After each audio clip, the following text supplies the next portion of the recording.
Which statement could be used to explain why f of x equals 2x minus 3 has an inverse relation that is a function? So why is the inverse a function?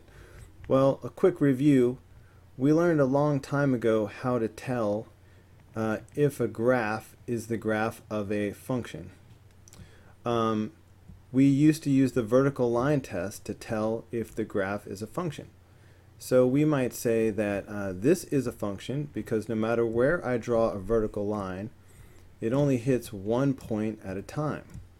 So this passes the vertical line test, therefore this graph is a function. But what if I don't care about this graph? What if I want to know about the inverse? Alright, if I want to know if the inverse is a function, okay, so is inverse a function?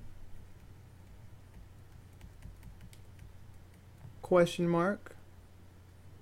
In that case, you want to use the horizontal line test.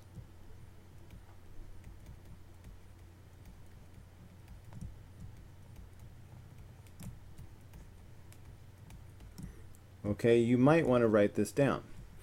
So in this particular case, a horizontal line hits more than once. So it fails the horizontal line test. So is the inverse a function? No would be the answer. So how does that apply to this problem? Well, as soon as I look at this equation, I know what the graph basically looks like.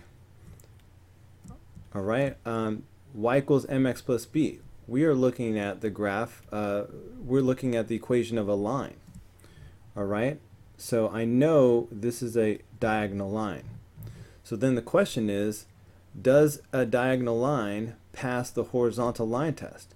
Because again, I want to know, is the inverse a function? Okay, that's what they're asking me. All right, is the inverse a function?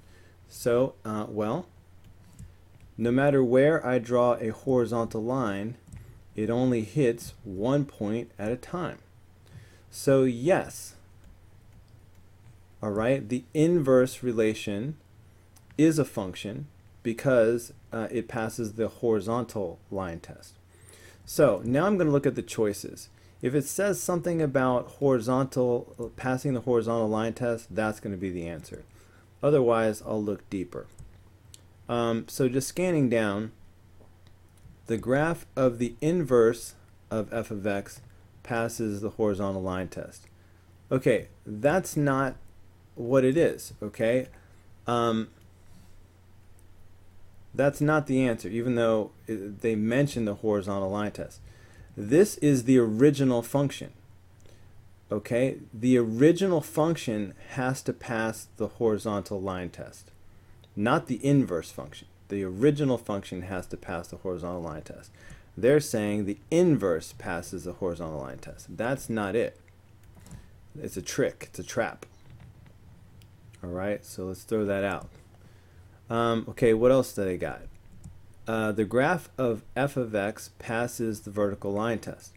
That's a true statement, but passing the vertical line test just tells you that this is a function. It doesn't tell you if the inverse is a function, so that's not it. F of x is not a function. Well, that's false. It passes the vertical line test, so this is a function. Okay, so that leaves the second option. This is going to be the answer. A one-to-one function is a really strong statement. This means that it passes both.